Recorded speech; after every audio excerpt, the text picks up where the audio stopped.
Olá, turminha boa, sejam bem-vindos a mais uma aula de História. E eu sou o professor Ananias Carvalho, seu professor de História. Vamos então ver o tema de nossa aula. Vamos lá. Aula de número 26, objeto de conhecimento, as questões indígenas e negra e a ditadura. Detalhamento, projetos de desenvolvimento econômico para a Amazônia, Sudã, projeto Calha Norte, e usina hidrelétrica Civan, a Zona Franca de Manaus, as ondas migratórias com o advento da Zona Franca de Manaus. Então a gente vai virar os olhos, para a nossa história local, para a história da Amazônia, e é sobre ela que a gente vai falar agora.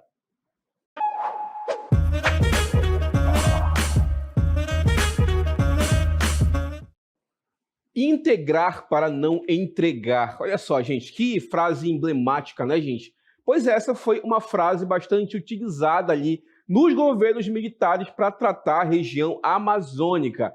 E interessante falar que eles buscavam integrar a região, até como o mapa fala para a gente aqui, a região amazônica, para o restante do país, para o restante do território nacional. Porque naquele momento, o governo federal via a região como um grande vazio demográfico. E a partir daí começou uma série de projetos que tentaram, de fato, integrar a região norte ao restante do país. E prestem atenção, esses projetos, muitas vezes, não levavam em consideração as peculiaridades e particularidades da região. Então, como vocês devem imaginar, estavam fadados ao fracasso. Eram projetos que vinham, muitas das vezes, sempre de fora para dentro, de fora da região amazônica, e eram projetos destinados, então, aqui à nossa região. Projetos esses, como, por exemplo, um projeto que visava ocupar e lotear a região, colonizar a região amazônica,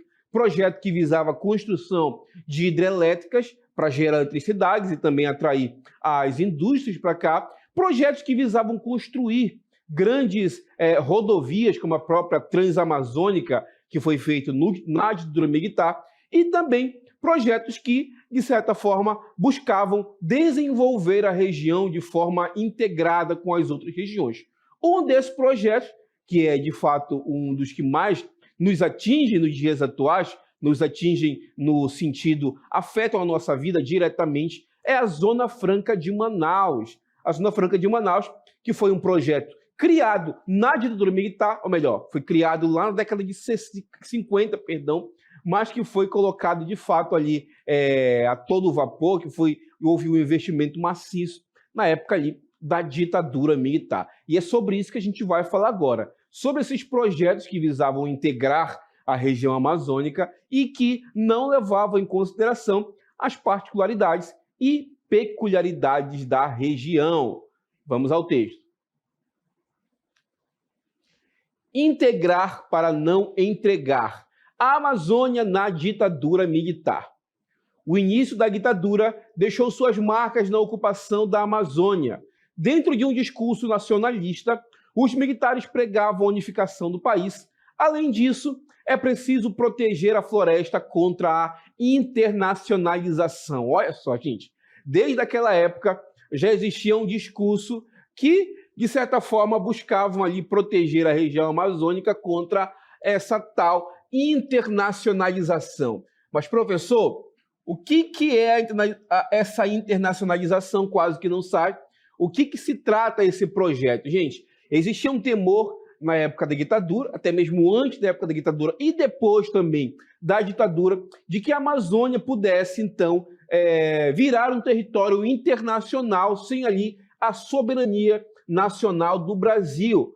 Munidos desse discurso, desse perigo da internacionalização, e eu coloco entre aspas, justamente porque era um discurso que foi bastante utilizado, mas de concreto realmente não houve nada no que tange ali a questão dessa internacionalização, mas o fato é que existia esse discurso durante a ditadura militar e esse discurso foi colocado ali como pano de fundo, como justificativa para uma série de projetos que visavam integrar, ou melhor, integrar a região amazônica ao restante do país. E o texto segue. Em 1966, O presidente Castelo Branco fala em integrar para não entregar, que de fato é uma frase emblemática que vai nortear praticamente todos os projetos que visavam, então, integrar a Amazônia ao restante do país. Vamos adiante. Operação Amazônia. A Operação Amazônia foi uma reunião de medidas, projetos e decretos implementados na região norte, com justificativa de eliminar o atraso econômico na Amazônia. Essas medidas determinavam a ocupação da região, seria efetuada por meio de uma política centralizadora, interventora e modernizadora. Sabe o que significa, gente? Que o governo federal controlaria todo esse processo de ocupação. Foi nesse momento, então, que o governo, através do projeto Operação Amazônia, começou uma série de pequenos projetos que visavam integrar e ocupar a Amazônia, que era visto como um vazio demográfico, que era necessário ocupar, integrar para o restante da região. Leve-se em consideração, gente, que naquele momento se imaginava que a floresta em pé era um sinônimo de atraso. Então, vocês devem imaginar que houve um aval para o desmatamento, principalmente nas regiões ali do sudoeste do Pará, que aos poucos tiveram ali no seu território grandes plantações de soja e outras commodities. A gente vai entender daqui a pouco também o que seria essas commodities, que são produtos ligados à exportação, ou seja, foram feitas para serem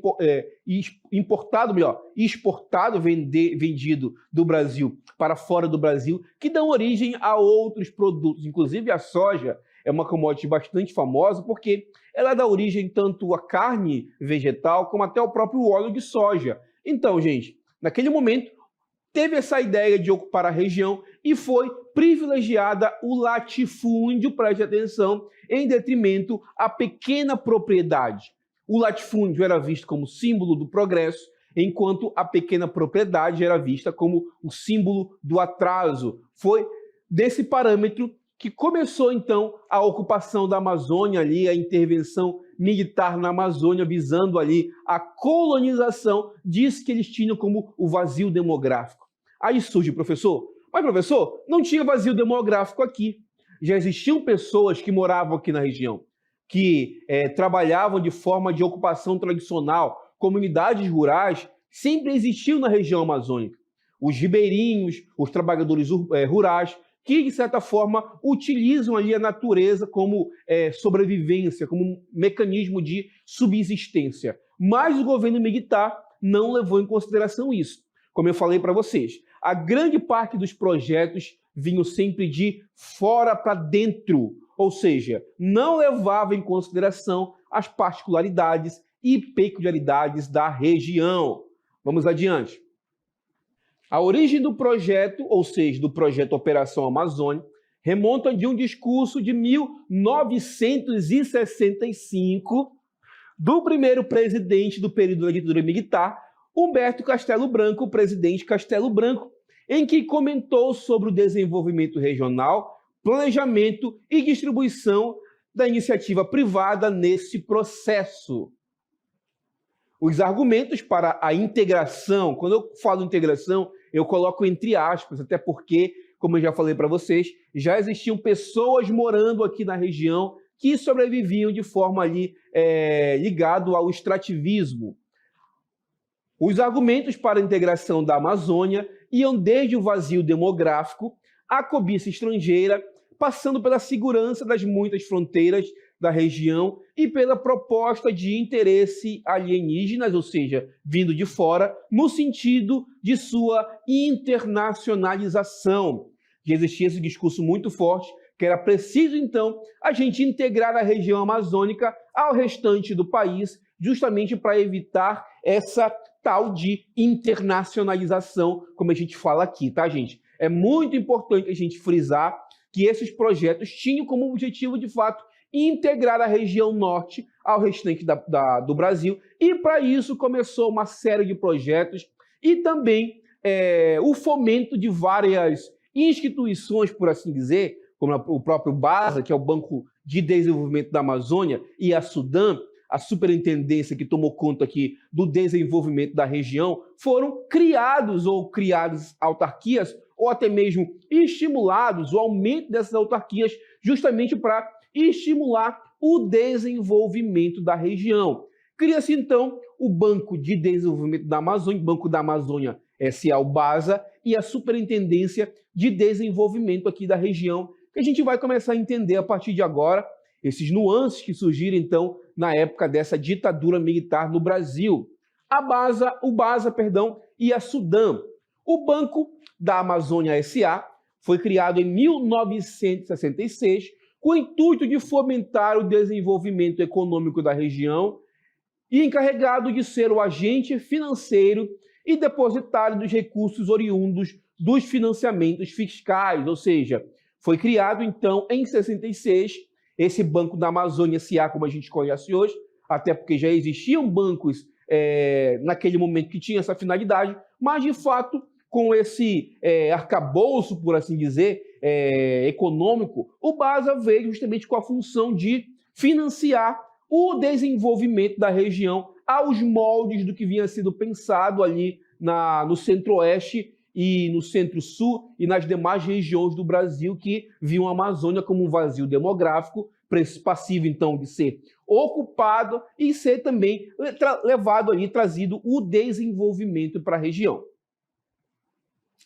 Em 1966, é criada a Superintendência de Desenvolvimento da Amazônia, a SUDAM, que tinha como propósito o planejamento, a coordenação e a execução da política do governo federal para a Amazônia no desenvolvimento da região. Aqui eu trago para vocês a Superintendência de Desenvolvimento da Amazônia, prestem atenção, a sigla é SUDAM. Ela foi criada justamente ali para planejar, coordenar e executar essas políticas de governo, justamente que estimulavam ali o desenvolvimento da nossa região. Os administradores do BASA e da SUDAM eram indicados pelo governo federal. Mas qual era a função deles, gente? Planejar, estimular e financiar, preste atenção, os planos do governo para a região amazônica. Uma das atividades mais apoiadas foi a agricultura, mas com uma característica: o financiamento beneficiava os grandes proprietários. Mais uma vez, gente, a política de que o latifúndio, ou seja, a grande propriedade rural, simbolizava naquele período o progresso. Em contrapartida, o pequeno proprietário rural era visto como símbolo do atraso, ou seja, beneficiava o latifundiário. Então, muito embora o BASA e a SUDAM tenham vindo para desenvolver a região, eles beneficiavam os grandes proprietários, até porque, mais uma vez, preste atenção, para o governo, que não conhecia a região, que muitas vezes não conheciam as características e peculiaridades da região, o grande proprietário era o símbolo do progresso e deveria ser estimulado. Em contrapartida, o pequeno proprietário era visto como símbolo do atraso. Vamos adiante com o texto. Olha só, gente. O governo associava a grande propriedade, o latifúndio, ao progresso. As pequenas propriedades eram vistas como atrasadas, verdadeiros empecilhos para o desenvolvimento da região. Esperava-se que a produção agrícola da região fosse escoada para outras partes do país e promovesse a integração nacional. Gente, não se tinha ali o conceito do que a gente, muitas vezes, que mora no interior, a gente tem do que é uma terra cultivável e uma terra que não é cultivável. O clima e o solo da região amazônica, em muitos lugares, eles não são propícios ali à agricultura e a certas culturas. O governo federal ele não teve essa iniciativa e muitas das vezes não procurou entender as peculiaridades da região. Então, quando ele começa a fomentar o desenvolvimento da região, ele privilegia a grande proprietária, o grande latifúndio, e isso beneficiou os latifundiários que já existiam aqui. Existem muitas regiões ali na nossa região, muitas vezes ali no oeste e sudoeste do Pará, Existem muitas questões ainda hoje mal resolvidas com questões de terra, muitos conflitos de terra, onde pequenos agricultores são muitas vezes coagidos por grandes latifundiários e existe ali o que a gente conhece como grilagem de terras. Década de 90, por exemplo, existiu uma CPI, uma comissão que investigou a grilagem de terra na região. E foi comprovado que durante o período da ditadura militar, nos anos 70 e 80, milhares de hectares foram grilados, apossados e milhares de poceiros de pequenos proprietários foram então expulsos de sua terra ali por grandes fazendeiros. Mais uma vez, porque esse programa que visava desenvolver a região não beneficiava o pequeno agricultor e beneficiava, em grande parte, o latifundiário, o grande produtor rural, que já tinha muita terra e começou, então, a receber mais e mais fomento. Por quê, gente? Porque eles viam o latifundiário como símbolo do progresso, aquele produtor que vai, então, plantar as commodities, né? A soja, principalmente, e o milho, e vai levar o desenvolvimento para a região, tá, gente? E muitas das vezes deixando de lado ali o pequeno produtor rural, que é quem de fato alimenta e leva comida para as feiras e também alimenta a população em geral. Vamos ao texto, vamos lá. Vamos entender então o Plano de Desenvolvimento da Amazônia, o chamado PDA. Em 1970 foi estabelecido o primeiro Plano de Desenvolvimento da Amazônia, PDA, como um desdobramento do Plano Nacional de Desenvolvimento. O PDA tinha como objetivo planejar os investimentos e projetar a colonização da região pelos 4 anos seguintes. Para concretizar a integração da Amazônia ao território nacional, foram abertas grandes rodovias. A Transamazônica, que é a mais famosa e a mais célebre das rodovias que foram abertas nesse momento, que deveria ligar a região norte ao nordeste, uma rodovia transversal, por isso o nome Transamazônica. Além disso, destacaram-se os projetos energéticos, como o desenvolvimento e execução de hidrelétricas para suprir as necessidades energéticas da região e do país, principalmente. Vou trazer para vocês, então, agora uma imagem, aqui um pequeno vídeo, que vai ilustrar o professor saindo e percorrendo a rodovia Transamazônica, que foi justamente a BR ali, criada no governo dos militares, que visava integrar a Amazônia ali ao litoral, uma rodovia transversal, que desde o começo do seu planejamento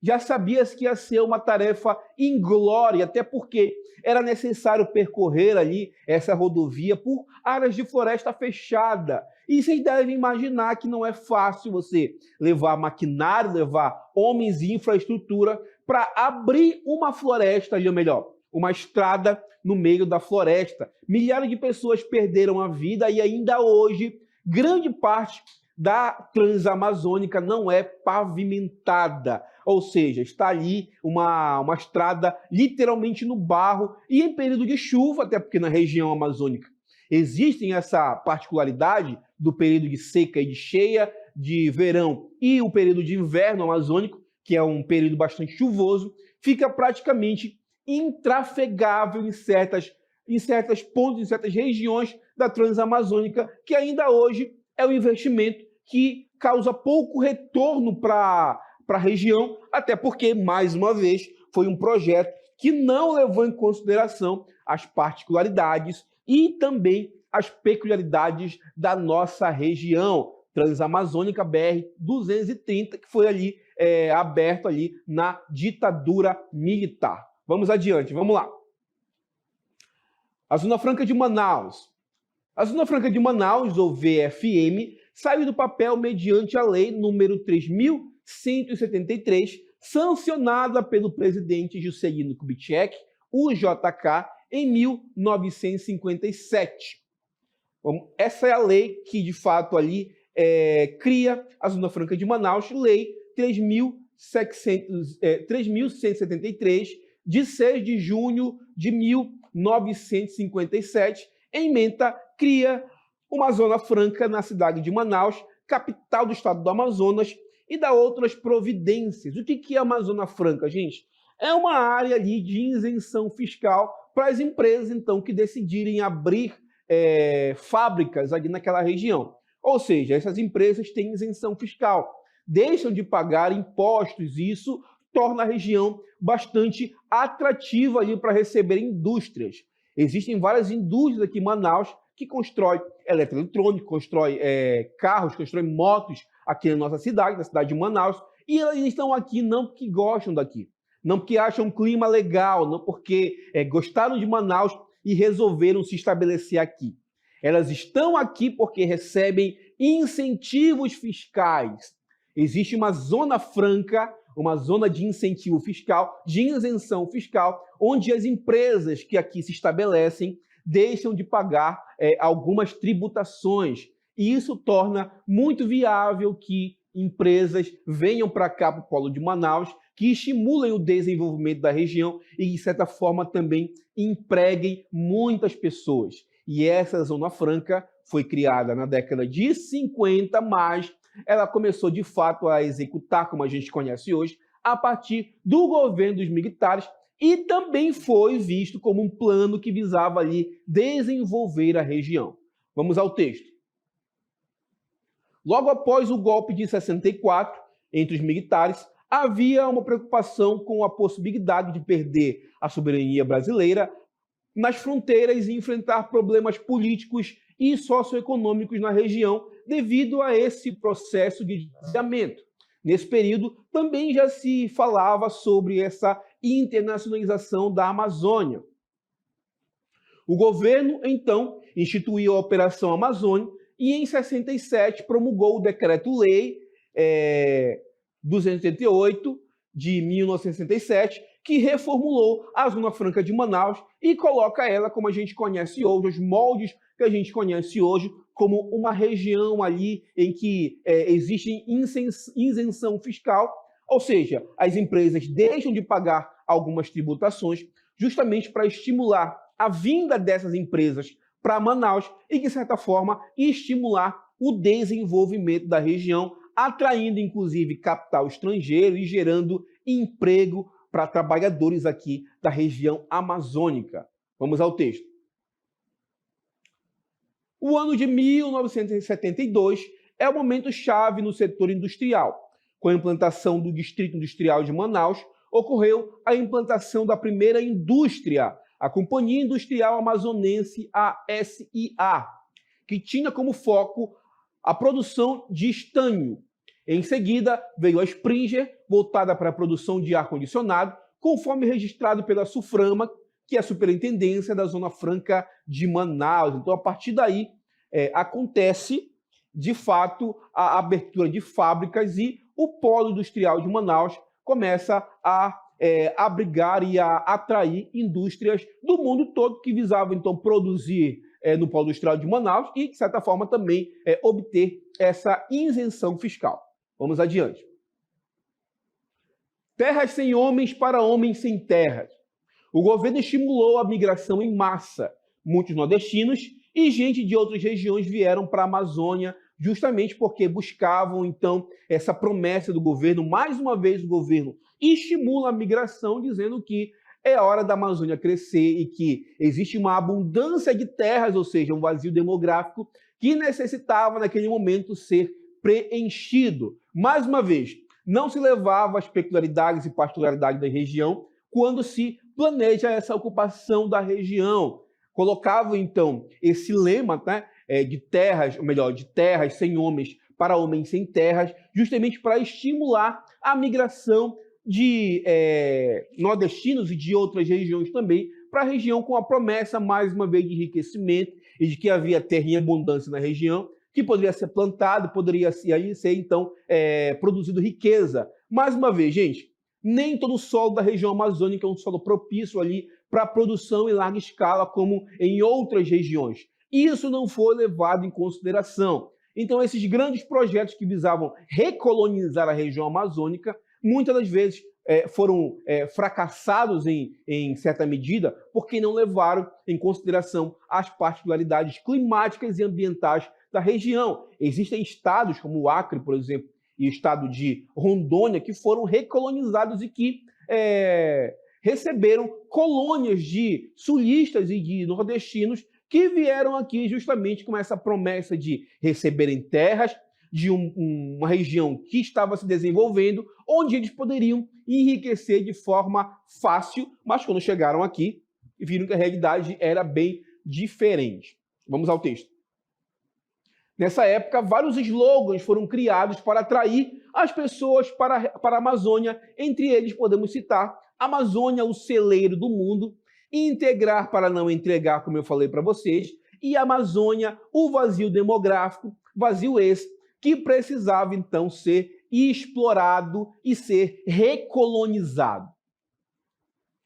Vale ressaltar que a maioria dos projetos governamentais para a Amazônia não levava em consideração, mais uma vez, as peculiaridades e as particularidades da região. Quando o governo pensa em promover políticas públicas para a região, sem levar em consideração que já existiam pessoas morando aqui, que o homem amazônico tem a sua particularidade, que a Amazônia também, a floresta tem também a sua particularidade, e que é necessário também um modelo de desenvolvimento que leve em consideração a floresta, o chamado desenvolvimento sustentável. É essencial que se faça projetos que tenham essa magnitude e essa amplitude de levar o desenvolvimento, levando em consideração o indivíduo que já morava aqui, a floresta também, a questão do meio ambiente, e dessa forma a gente pode, de fato, conseguir integrar a região amazônica ao restante da região do país. A Amazônia sempre foi vista como um vazio demográfico e sempre os governos, desde ali da época imperial, até passando pelo período republicano, da Quarta República e também chegando aqui do militar, inclusive no próprio dia de hoje, é muito interessante que a gente frise isso para vocês, que essa ideia de que a Amazônia é um lugar atrasado, que é um lugar, um vazio demográfico, algo que a mentalidade de muitas pessoas veem como algo que precisa ser ocupado, de certa forma, desenvolvido, enquanto não levar em consideração que o desenvolvimento tem que ser de dentro para fora e não de fora para dentro, mais uma vez a gente vai ter projetos que fracassam, tal como aconteceu no período da ditadura militar.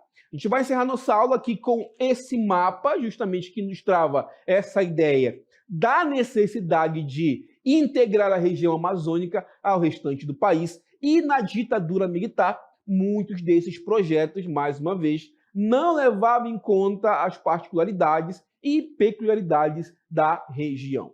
Beleza, gente? Então a gente vai encerrando por aqui.